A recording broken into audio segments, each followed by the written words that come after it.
أعوذ بالله من الشيطان الرجيم. بسم الله الرحمن الرحيم. الحمد لله الذي لا يبلغ مدحته القائلون ولا يحصي نعماءه العابدون ولا يعدي حقه المجتهدون، الذي ليس لصفته حد محدود ولا نعت موجود ولا وقت معدود ولا أجل ممدود، فطر الخلائق بقدرته ونشر الرياح برحمته، والصلاة والسلام على الرسول المسدد المصطفى الأمجد المحمود الأحمد سيدنا ومولانا ومولى الكونين جد الحسن والحسين معاني والقاسم محمد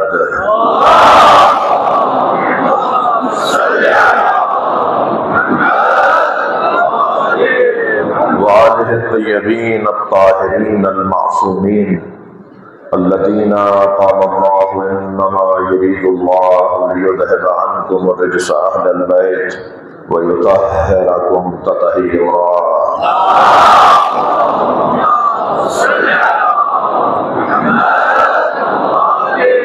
ولعنة الله على أعدائهم أجمعين من يوم عداوتهم إلى قيام يوم الدين.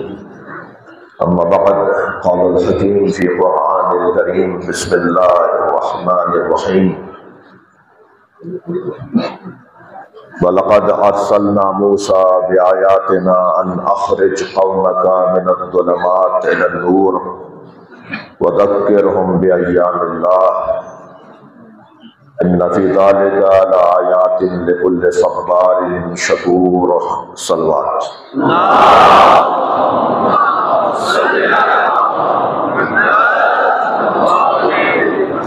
التماس کر رہا ہوں ایک سورہ فاتحہ، 3 مرتبہ سورہ اخلاص.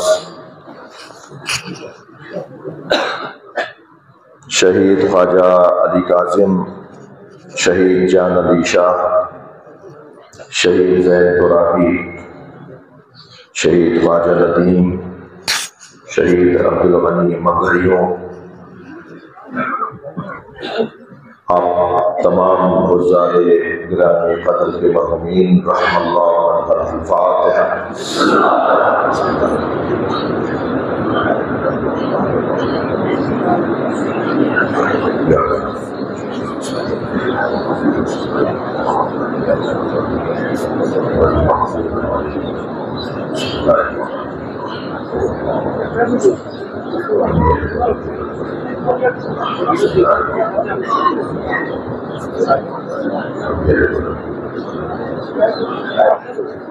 اللہ الرحمن الرحیم.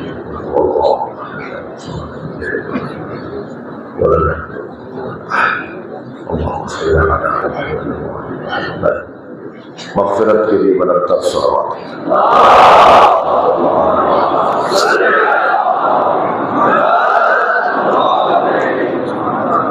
اللہ کی بارگاہ میں سجدہ ریز سپاس گزار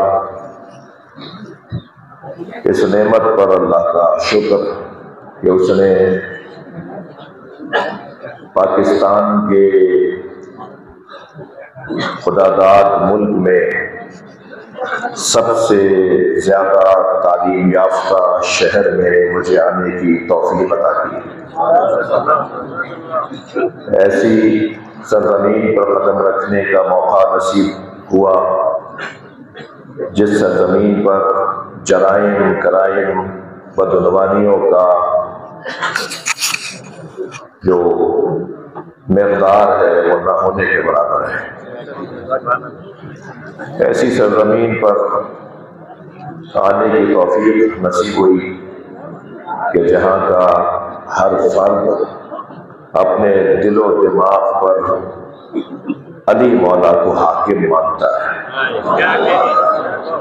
ایک ایسی سرزمین جس سرزمین نے پورے پاکستان کو حفاظتی، انتظامی، معاشی اور سیاسی اعتبار سے استحکام عطا کیا ہے۔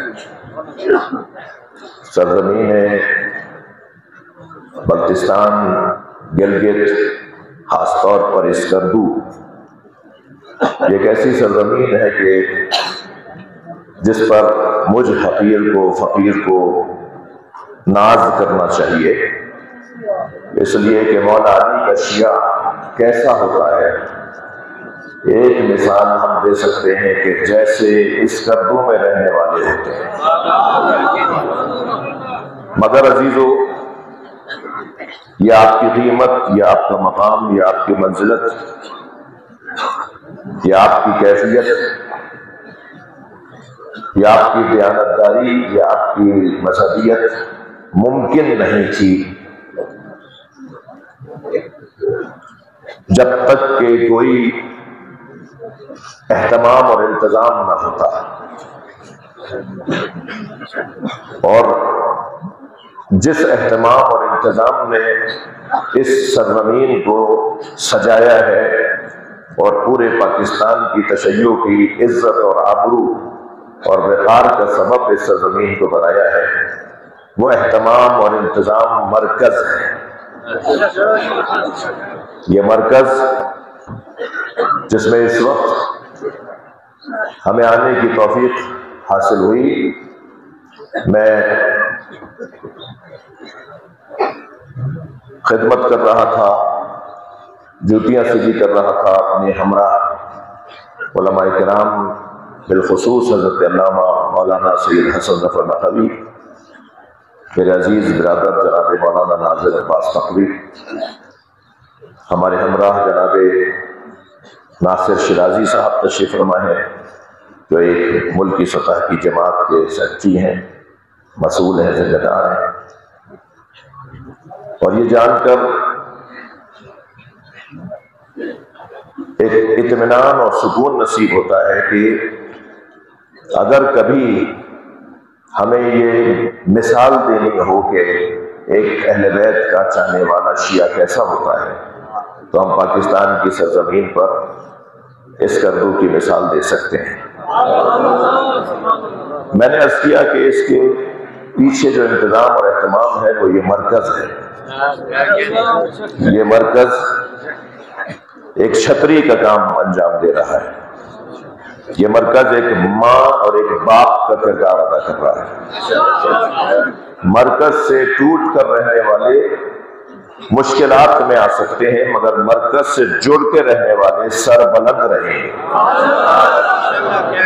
اور مرکز در و دیوار کا نام نہیں ہے، پلر اور چھت کا نام نہیں ہے، مرکز کھڑکیوں کا اور ٹائلز کا نام نہیں ہے۔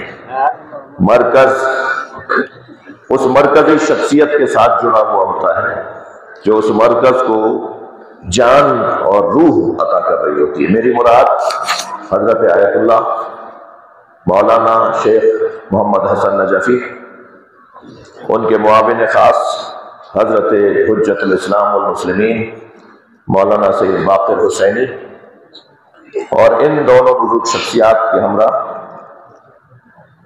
خوبی کی بات یہ ہے کہ شیعہ علماء کونسل، مجلس وحدت المسلمین، ISO، JSO، ہماری جتنی قومی ملی جماعتیں ہیں وہ ان دونوں بزرگوں کو اپنا بزرگ مانتی ہیں،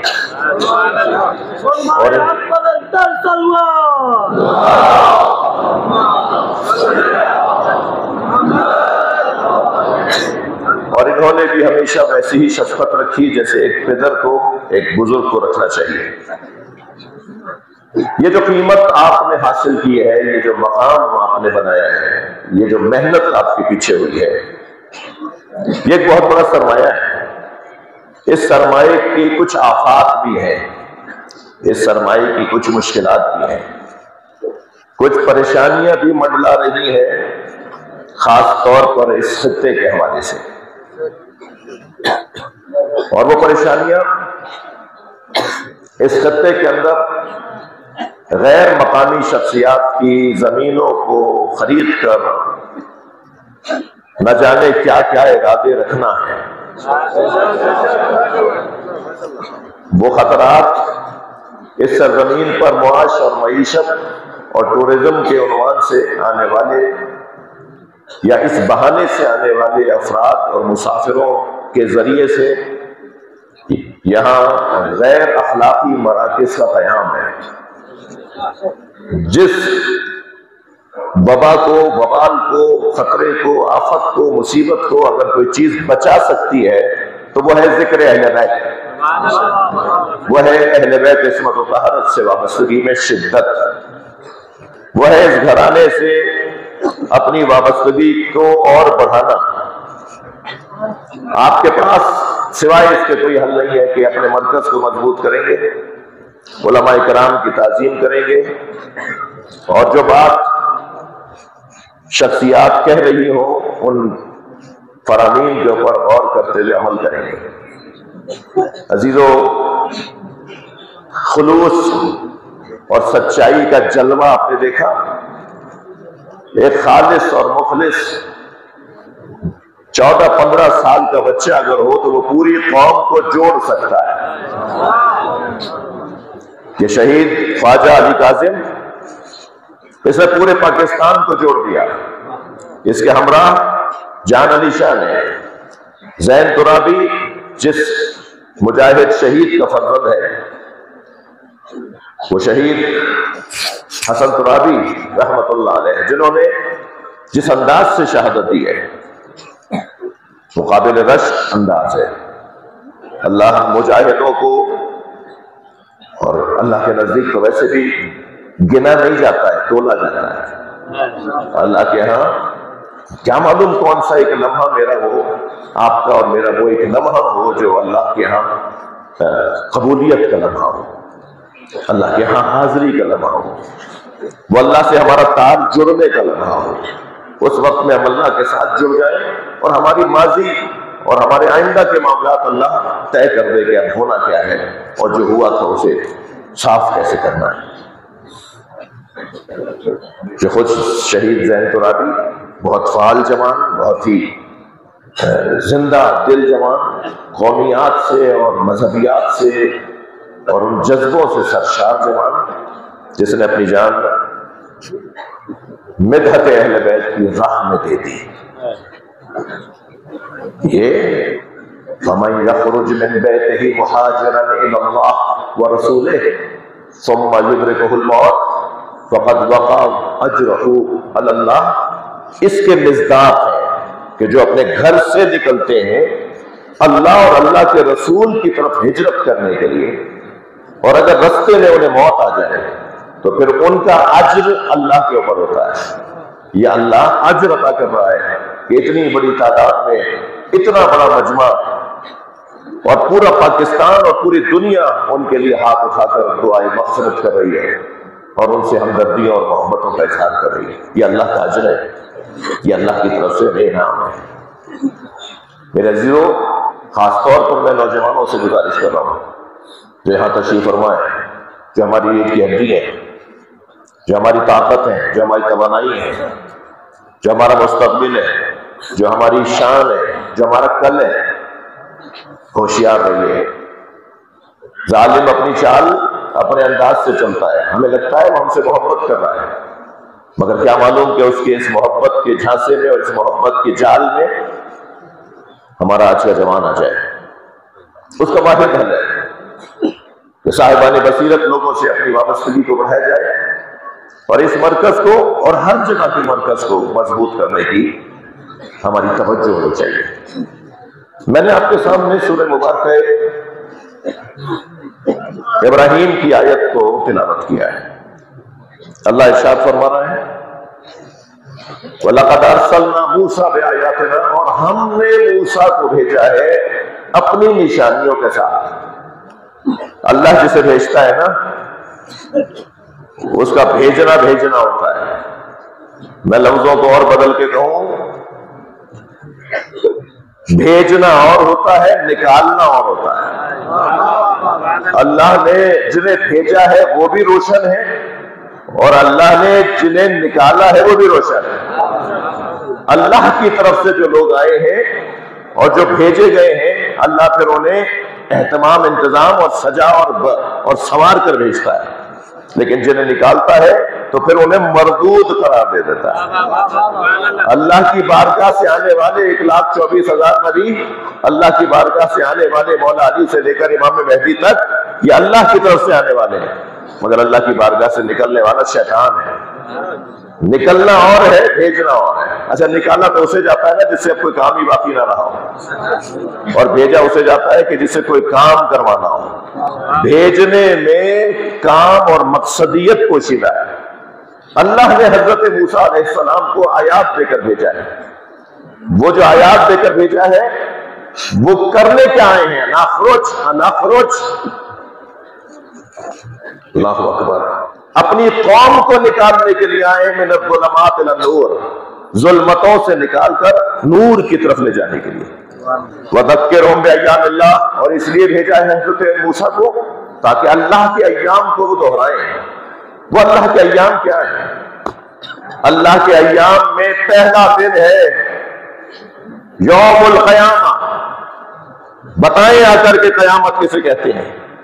اللہ کے ایام میں دوسرے دن کا عنوان، اللہ کے دن کا دوسرا عنوان ہے اللہ اکبر یوم الظہور، جس دن حضرت ظہور فرمائیں گے۔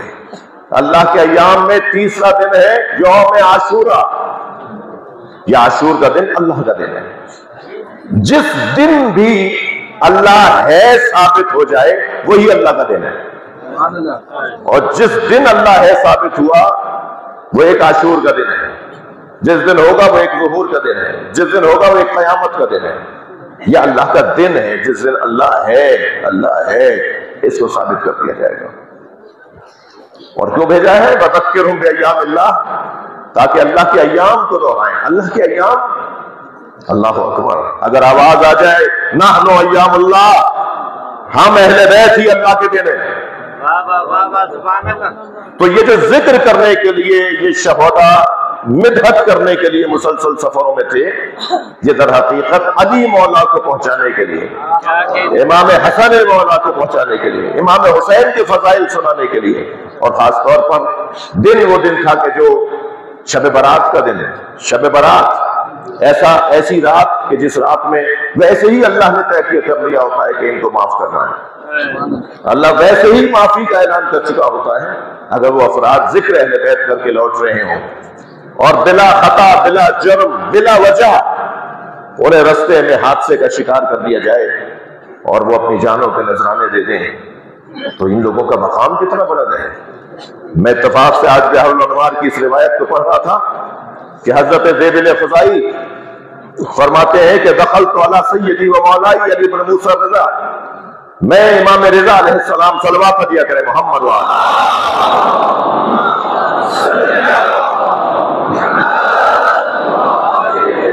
اپنے سید، اپنے مولا امام رضا علیہ السلام کی خدمت میں حاضر ہوا۔ رأیتہ جالسا جلسۃ الحزین، میں نے حضرت کو دیکھا کہ آپ غم زدہ کیفیت میں بیٹھے ہوئے تھے، آپ ایسے بیٹھے ہوئے تھے کہ آپ کے اوپر غم حاکم تھا۔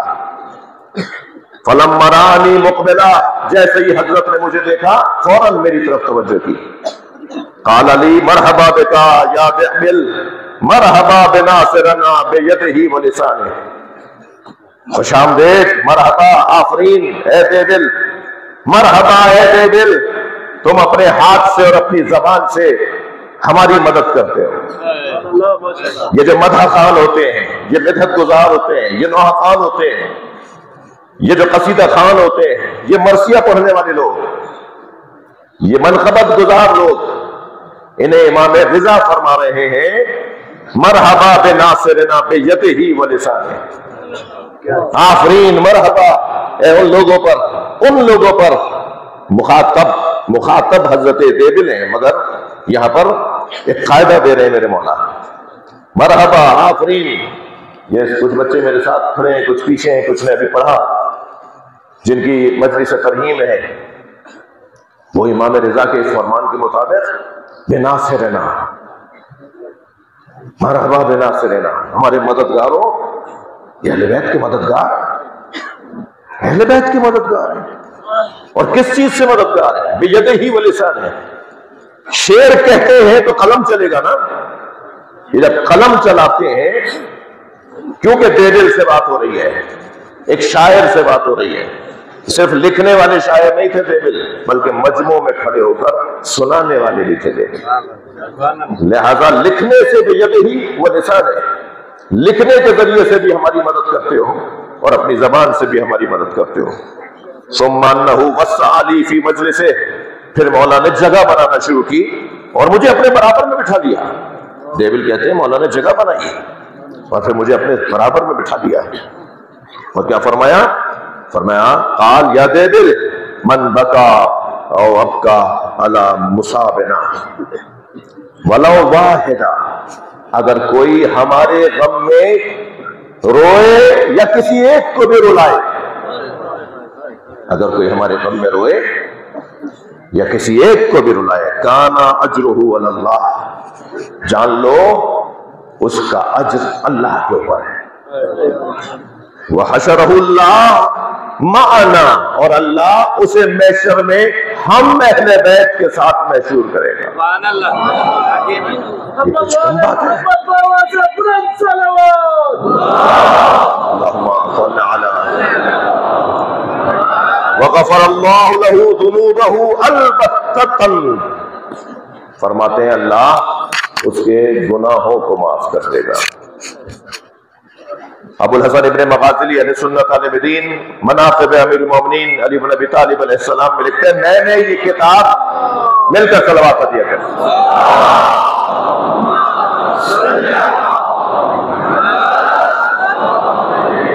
میں نے علی کے فضائل کی یہ کتاب اس لیے نہیں لکھی کہ میں شیعہ ہوں، بلکہ وہ کہتے ہیں میں نے علی کے فضائل کی یہ کتاب مجموعہ اس لیے لکھا ہے کہ میں نے نبی کا فرمان پڑھا کہ سرکار نے ارشاد فرمایا جو علی کی ایک فضیلت لکھے اس کے 1000 گناہ معاف۔ جو علی کی ایک فضیلت لکھے اس کی نیکیوں میں 1000 نیکیوں کا اضافہ۔ کتنی بڑی توفیق حاصل ہو سکتی ہے۔ شرط کیا ہے؟ خلوص۔ شرط کیا ہے؟ اخلاص۔ من اصعد الی اللہ ہے خالص عبادت، سیدہ کا فرمان، جو اللہ کی بارگاہ میں بہترین خلوص کے ساتھ اپنی عبادتوں کو پیش کرتا ہے، احبط اللہ الیہ افضل مصلحتہ، پھر اللہ اس کے لیے بہترین مصلحتوں کو نازل کرتا ہے۔ آپ ان شہیدوں کے لیے لے لیجیے، یعنی ان کی شہادت گواہی دے رہی ہے کہ یہ اللہ کی بارگاہ میں مخلص لوگ تھے، جس کا ایک نتیجہ یہ نکلا کہ پورے پاکستان کے پڑھنے والوں کو انہوں نے ایک تذکر دیا ہے۔ ہمارے ہاں منقب خانوں میں اور قصیدہ گزاروں میں کچھ مشکلات بڑھتی جا رہی ہیں۔ میں آپ اس اردو کے پڑھنے والوں سے اس مجلس کے توسط سے کہوں گا کہ کچھ بیماریاں ہیں جو پڑھنے والوں کو تنگ کر رہی ہیں، میں یہی کہوں گا۔ ایک بیماری ہے جو پیسے کی لالچ کی بیماری ہے، دوسری بیماری ہے شہرت کی بیماری، تیسری بیماری ہے خود پسندی کی بیماری۔ مولا علی علیہ السلام نے ہمیں دستور زندگی عطا کیا ہے، جب کوئی تمہارے منہ پر تمہاری تعریف کرے تو اس سے سننے کے فوراً بعد اپنے آپ سے کہو کہ یہ جو کچھ میرے بارے میں کہہ رہا ہے میں اس سے زیادہ اپنے آپ کو جانتا ہوں۔ یہ مولا کا فرمان سنا رہا ہوں، جب تمہارے اوپر تمہاری کوئی تعریف کرے تو اپنے آپ سے کہو کہ میں اپنے آپ کو اس سے زیادہ جانتا ہوں جو میری تعریف کر رہا ہے، اور پھر اپنے آپ سے کہو کہ اور مجھ سے زیادہ میرا اللہ مجھے جانتا ہے۔ یہ بیماری رک جائے گی خود پسندی کی، عجب کی، دکھاوے کی، اپنی تعریف سننے کی، کوئی تعریف نہ کرے تو اس پر دل چھوٹا کرنے کی، کوئی تعریف کرے تو اس کو اچھا سمجھنے کی۔ یہ بڑی بیماری ہے جو لاحق ہے پڑھنے والوں کے لیے۔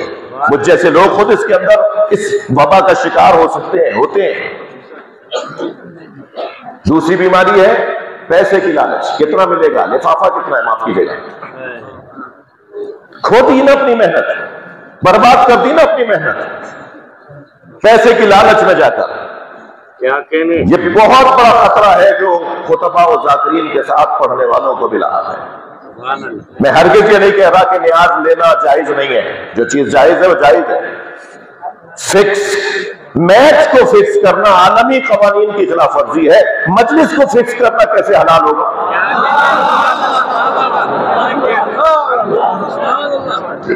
دنیا کے قوانین کے اندر سچائی کی بنیاد پر، خلوص کی بنیاد پر، حتیٰ کھیلنا بھی، کھیل بھی اسے فکس نہیں کر سکتے، تو پھر ممبر کو کیسے فکس کریں گے؟ پھر یہ مائک کو کیسے فکس کریں گے؟ پھر یہ کیسے پیسے کی لالچ میں اس سے روحانیت ختم ہو جاتی ہے، بات میں اثر نہیں رہتا، زبان میں تاثیر نہیں رہتی۔ مجھ فقیر نے ایک جگہ کہہ دیا تھا کہ میں اپنے اوپر نیاز کو طے کرنا حرام سمجھتا ہوں، تو خود میرے قبیلے کے بعد لوگ مجھ پہ ناراض ہو گئے۔ مجھے سمجھانا پڑ گیا بعض اپنے قبیلے کے لوگوں کو کہ بھائی حرمت کی کم سے کم دو قسمیں تو ہیں، حرمت ذاتی اور حرمت عرضی۔ حرمت ذاتی کے طور پر تو نیاز طے کرنا حرام نہیں ہے، مگر حرمت عرضی کے طور پہ تو میں اپنے پر حرام کر سکتا ہوں۔ مجھے پتا ہے کہ ٹھنڈا پانی پینا سب کے لیے حلال ہے، جائز ہے، مگر میرا گلا خراب ہے، میرے لیے حرام ہو سکتا ہے۔ کھٹی چیز کھانا کسی کے لیے بھی حرام نہیں ہے، مگر آپ کا گلا، میرا سینہ خراب ہے، تو کھٹی چیز کھانا میرے اوپر تو حرام ہو سکتا ہے۔ جب مجھے پتا ہے کہ نیاز طے کر کے، یہ میں بابا بتا رہا ہوں پڑھنے والوں کے لیے، جب نیاز طے کر کے میں پڑھوں گا تو میری زبان میں تاثیر نہیں ہوگی، میرے پڑھنے میں اثر نہیں ہوگا، میرے لوحے کو سن کے لوگوں کی آنکھوں میں آنسو نہیں آئیں گے، مولا علی کے فضائل سن کے کوئی مولا سے قریب نہیں ہوگا، تو یہ حرمت عرضی ہے یا نہیں؟ مجھے تو حق ہے نا کہ میں اپنے پر حرام قرار دے دوں۔ ایسے ہی میں ان پڑھنے والوں سے گزارش کر رہا ہوں۔ استاد محسن خرطی ماہ مبارک کے رمضان میں 30 دن تک درس دیتے رہے، 30 دن کے بعد انہیں بغیر کچھ دیے ہوئے رخصت کر دیا۔ جی میں بیلنس کرنا بھی جانتا ہوں۔ تو ان سے کسی نے کہا بھی تم نے استاد کو کیا دیا؟ کہنے کہ حجت الاسلام کو ہم کیا دے سکتے ہیں؟ تو محسن خرطی استاد نے کہا کہ میں تو حجت الاسلام ہوں، مگر میری گاڑی پیٹرول کھاتی ہے۔ تو یہ میزبانوں کو، بانیان کو خود سوچنا چاہیے کہ اگر کوئی دور سے آیا پڑھنے کے لیے تو اس کی کوئی خدمت کرنی ہے۔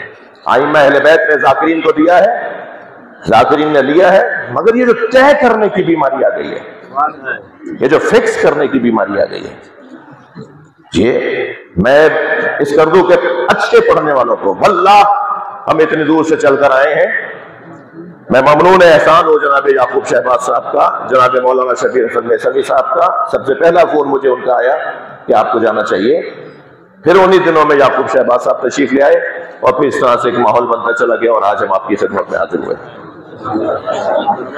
خوشی ہوتی ہے، اچھا لگتا ہے کہ اس خطے کے اچھے پڑھنے والے سامنے آ رہے ہیں۔ بہت اچھا لگتا مجھے اگر وہ عباس عبدالی صاحب بھی آج مجلس میں ہوتے جی، میرے حساب سے تو انہوں نے یہاں ایک تحریک شروع کی ہے۔ اس کے علاوہ اور یہاں پڑھنے والے شخصیات موجود ہیں، اساتذہ موجود ہیں کہ جنہوں نے ان بچوں کو، ان کے ہنر کو، ان کے فن کو، ان کی صلاحیت کو مہمیز کیا، سنوارا، سجایا اور اس کے اندر رنگ ڈالا۔ اور الحمدللہ اس وقت اس اردو کے اچھے پڑھنے والے، اور شاید موسٹ سینئر اگر اس اردو کا کوئی پڑھنے والا میری نظر میں آ رہا ہے جس نے عالمی سطح پہ نام بنایا، وہ ہمارے بھائی جناب شاہد بلتستانی ہے۔ عالمی سطح پر اس نے اس خطے کا نام روشن کیا۔ اس نے اپنے نام کے ساتھ بلتستانی ہٹایا نہیں۔ اللہ نے جب بلتستانی بنایا ہے تو تم کیوں چھپا رہے ہو؟ فخر سے کہو، سینہ ٹھوک کے کہو کہ بلتستانی ہو۔ اپنے خطے کی آبرو کے ساتھ، اپنی شناخت کے ساتھ جینا، کوئی پریشانی کی بات نہیں ہے۔ اگر میں گاؤں کا ہوں تو میرا گاؤں دوسروں کے شہروں سے افضل ہے، اس لیے کہ میرے گاؤں میں علی کی حکومت ہے۔ مجھے تو فخر کے ساتھ کہنا چاہیے، اپنے علاقے کا نام بتانا چاہیے۔ لہذا میرے عزیزوں، جو خطرات منڈلا رہے ان ذاکرین کے توسط سے میں آپ کی خدمت میں عرض کر رہا ہوں۔ اس خطے کی بیداری دیدنی ہے، اس خطے کی بیداری قابل رشک ہے۔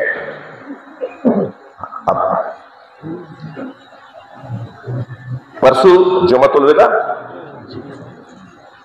پورے پاکستان کا سب سے بڑا اجتماع اس اردو میں ہوگا۔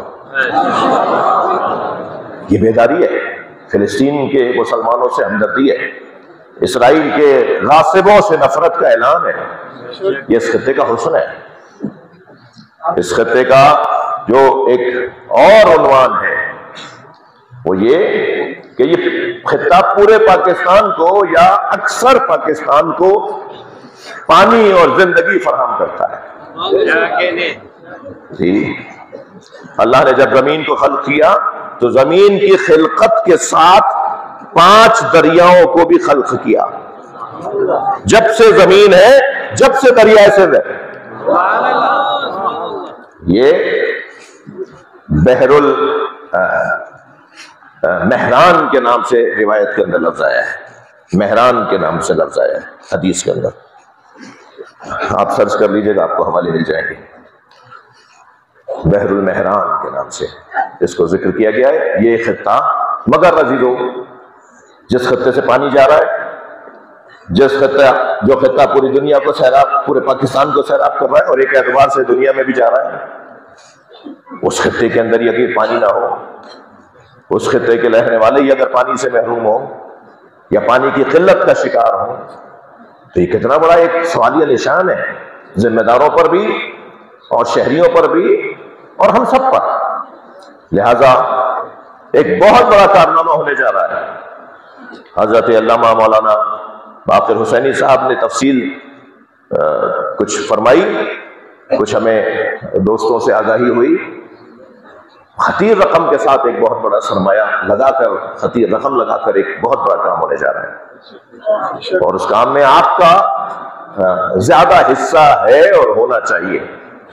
اور میں آج کی مجلس پوری دنیا سن رہی ہے، ساری دنیا کو پتا ہے کہ آج حضرت علامہ حسن ظفر صاحب، مولانا ناظر عباس صاحب، ناصر شرائع صاحب اور یہ فقیر اس وقت اس کردو میں، پوری دنیا ہماری آج کی اس حاضری کو دیکھ رہی ہے. سب سے میں اپیل کر رہا ہوں کہ اگر کوئی مالی طور پر کمی کمزوری اس پروجیکٹ کے حوالے سے رہ جائے تو اس مرکز کے ساتھ تعاون کریں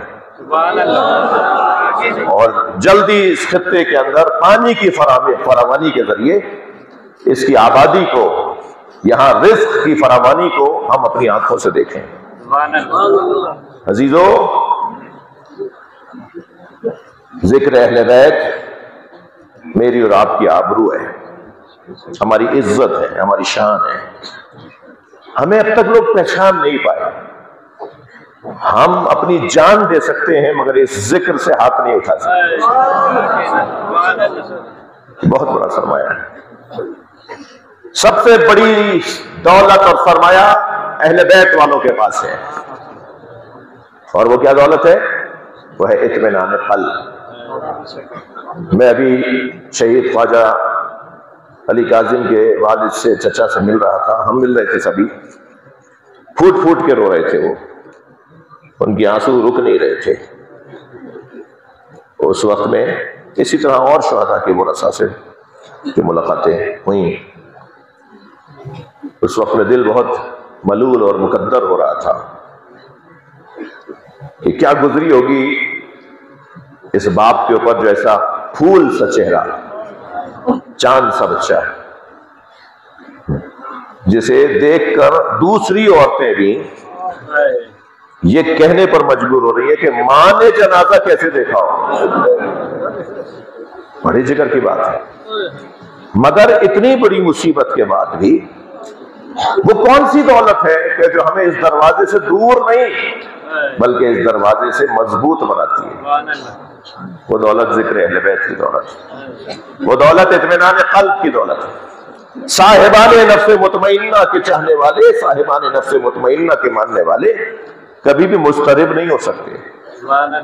بڑی سی بڑی پریشانی، بڑے سے بڑا مسئلہ ہمارے لیے آسان ہو جاتا ہے جب ہم کربلا کو دوہرا لیتے ہیں. بس عزیزو، بہت دیر سے آپ عبادت میں مصروف ہیں. چلیے میرے ساتھ کچھ دیر کے لیے کربلا چلیے. جو جہاں بیٹھا ہے، کھڑا ہے، سن رہا ہے، اس کے مذہب میں رونا جائز ہے. وہ تکلف کر کے نہ روئے. مجلس میں تو ایسے رویا کریں جیسے ہمارے اپنے گھر میں موت ہوئی ہے. خاص طور پر امام رضا علیہ السلام تو فرماتے ہیں کہ اپنا شبیر اے فرزند شدید، جب غم دنیا تمہیں گھیرنے لگے تو خبردار غم دنیا میں نہ رونا، میرے جد حسین پہ رونا ہے۔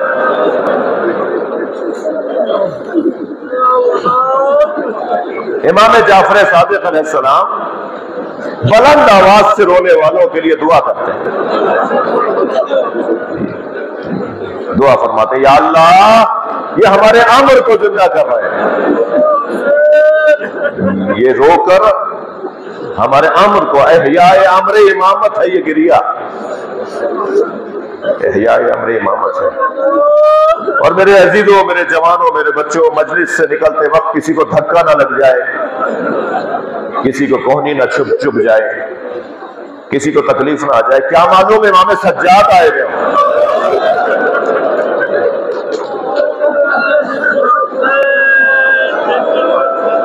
اجرکم اللہ، اجرکم اللہ۔ اللہ آپ کو کسی غم میں نہ رلائے سوائے غم اہل بیت میں رونے رلانے والوں میں قرار دے۔ اللہ مجلسی نے تو یہاں تک بھی لکھا ہے نا کہ جب مجلس ہوتی ہے نا اور ذکر مصائب بیان کیے جا رہے ہوتے ہیں تو اس وقت میں ایک دکھیا ماں بھی آتی ہے، فی یدہا خرقۃ، بیوی کے ہاتھ میں ایک رومال ہوتا ہے، تسم دموع الباکین، بیوی رونے والے حسینی عزاداروں کے آنسوؤں کو جمع کرتی ہے۔ میں آپ کے توسط سے ہاتھ جوڑ کر کہوں بی بی آپ کی کیا غربت ہے، کہاں ہم حقیر فقیر اور کہاں ہمارے آنسوؤں کی خریدار فاطمہ زہرا۔ عزاداروں میں سوچ رہا تھا اس مجلس کے لیے جب میں مصائب پڑھوں تو کون سے ذکر کو میں آپ کے سامنے بیان کروں، کیونکہ ان شہیدوں کا جو سانحہ پیش آیا وہ سندھ کی سرزمین سہون کے قریب مانجھند کے علاقے کے اندر یہ واقعہ پیش آیا۔ شہید حسن ترابی کے فرزندان بھی آئے ہوئے، داماد بھی آئے ہوئے، فوراً ہم نے ان سے رابطہ کیا، جنازے کراچی آئے، کراچی سے اسکردو آئے اور یہاں آپ نے شان سے جنازوں کو دفنایا۔ مجھے خبر ہوئی ہے کہ ان کے بدن ایک ماں نہ سن رہی ہو۔ جب شدت کے ساتھ دو گاڑیاں آپس میں ٹکرائیں تو ان بچوں کے بدن کی ہڈیاں، تو میں بس اتنا اشارہ کر کے کہوں گا سلام ہو اس لاشے پر جس کی پسلیاں کمر سے نکل رہی ہیں۔ اجرکم اللہ، اجرکم اللہ۔ جو جہاں بیٹھا ہے اپنی آوازوں کو آزاد کرے۔ جب آئے ہیں نا امام سجاد امام حسین کے لاشے پر تو امام حسین کے لاشے پہ گھوڑے دوڑا دیے گئے اور امام کا لاشا بیٹے سے پہچانا نہیں جانا۔ اجرکم اللہ۔ حق ہے ایسے ہی بناوٹ آواز سے رونے کا۔ عزادارو، امام حسین نے کربلا میں لاشیں تو بہت اٹھائے، کوئی لاشا کسی اور کو اٹھانے نہیں دیا۔ اگر کوئی آگے بڑھ کے امام سے لاشا مانگتا تھا نا تو فرماتے تھے میرا مہمان ہے، یہ میری محبت میں آیا ہے۔ حتیٰ غلاموں کے لاشیں بھی امام نے کسی کو اٹھانے نہیں دیے۔ اور خاص طور پر جب ہور کے بیٹے علی ابن حر نے گھوڑے سے گرتے ہوئے اپنے بابا کو سلام کیا نا اور کہا بابا ہور میرا سلام آخر، تو اولاد والے بیٹھے ہیں نا، کتنی جلدی پہنچا ہوگا ہور بیٹے کے لاشے پر؟ سنیں گے جب ہور پہنچا نا بیٹے کے لاشے پر تو کیا دیکھا؟ حسین نے لاشا اٹھا دیا۔ آگے بڑھ کر کہا مولا یہ غلام زیادہ ہے، مولا اس کا لاشا مجھے دے دیجئے۔ فرمایا اور جوان بیٹے کی میت۔ شریعت کے اندر فقہ میں بھی ہے نا کہ باپ بیٹے کی میت نہ اٹھائے، مکروہ ہے۔ امام نے فرمایا جوان بیٹے کی میت باپ نہیں اٹھاتا۔ ہمارا رونا اسی بات پر ہے کہ جب علی اکبر کا لاشا اٹھائے تو برابر سے ایک بی بی کے سلام کی آواز امام نے مڑ کر دیکھا تو جناب زینب کھڑی تھی. فرمایا بھائی یہ لاشا زینب اٹھائے گی. رو لیے, گریہ کر دیا اپنے. امام نے لاشیں عزاداروں بہت اٹھائے, مگر 4 لاشوں پہ حسین بہت روئے. 4 لاشوں پر امام حسین بہت روئے. امام کے آنکھوں سے آنسو رکتے نہیں تھے. میں صرف لاشوں کے نام لوں گا, اللہ کرے میرا مجمع توجہ کر لے. پہلا لاشا جس پر امام کی آنکھوں سے آنسو رکے نہیں وہ حضرت قاسم کا لاشا ہے. پامال بھتیجے کا لاشا کیسے اٹھا کر لائے ہیں حضرت قاسم کا لاشا, اس کا بیان بہت مشکل ہے. مگر جب لاشا لے کر آئے نا تو امام دیکھ رہے تھے اس بچے کی ماں کہاں ہے. اس لیے کہ جب بھی امام حسین کو لاشا لاتے تھے تو اس شہید کی وارث بی بی آگے بڑھ کر استقبال کرتی تھی. جب حضرت قاسم کا لاشا لے کر آئے تو بیویوں میں حضرت ام فروا نہیں نظر آئی. تو جناب امام حسین نے جناب زینب کو آواز دے کر کہا بہن زینب بھابھی ام فروا کہاں ہے. تو ایک اور بیوی نے کہا کہ مولا جب قاسم کی شہادت کی خبر آئی تھی تو ام فروا پشت خیمہ پر چلی گئی تھی. جناب زینب نے خیمے کی پشت پر جا کے جب دیکھا تو کیا دیکھا, پیشانی سجدے میں ہے اور جناب ام فروا تسبیح پڑھ رہی ہے اور تسبیح پڑھ رہی ہے شکران شکرا حقاً حقا. جیسے ہی تسبیح مکمل ہوئی جناب زینب نے فرمایا بھابھی آپ کو حسین بلا رہے. آئی وہاں جہاں بچے کا لاشا رکھا ہوا تھا, اپنے پامال بچے کا لاشا دیکھا, امام حسین کو چہرے کی طرف دیکھا اور فرمایا بھائی حسین مجھے قاسم کا خون بھرا کرتا چاہیے. امام حسین نے بھی نہیں فرمایا کہ بھابھی اس کرتے کا کیا کریں گی جو چاک چاک ہو گیا, تار تار ہو گیا, گھوڑوں کے سموں سے چاک چاک ہو گیا. مگر ایک ماں مانگ رہی تھی نا, کچھ ہی دیر میں امام حسین نے خون بھرا کرتا, چاک چاک کرتا جناب ام فروا کو دے دیا. بی بی نے وہ کرتا اپنے خیمے میں لے جا کے رکھ دیا. عصر عاشور خیمے لوٹے, تبرکات لوٹے گئے, بیویوں کی چادریں لوٹی گئی.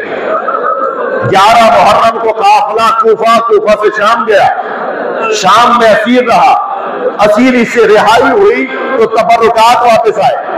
ہر بیوی نے اپنی اپنی گٹھڑی اٹھائی ہوئی تھی, جناب ام فروا نے بھی اپنی گٹھڑی سینے سے لگائی ہوئی تھی. جب یہ شام سے کربلا گئے اور کربلا سے پھر مدینہ آئے تو جیسے ہی مدینے میں قافلہ داخل ہوا تو بی بی ام فروا بار بار کہنے لگی میرا اونٹ جنت البقیع لے جاؤ, میرا اونٹ جنت البقیع لے جاؤ. جب جنت البقیع پہنچی قبر امام حسن کے برابر بیٹھی, خون بھرا کرتا نکالا, امام حسن کی قبر پر پھیلا دیا. اے میرے والی تمہارے بچے کی نشانی لے کر آئی. اجرکم اللہ, اجرکم اللہ. حوصلہ کر کے روئیں, حوصلہ کر کے روئیں. پہلا لاشا جس پر امام حسین بہت روئے وہ حضرت قاسم کا لاشا. دوسرے لاشے کا نام بتا دوں, وہ لاشا علی اکبر کا لاشا. جوان بچوں کی مجلس سے چہلم ہو رہی ہے. دوسرا لاشا علی اکبر کا لاشا.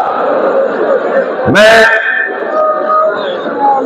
مختصر کرتے ہوئے پھر کہہ رہا ہوں, تیسرا لاشا نام بتاؤں, وہ لاشا حضرت عباس.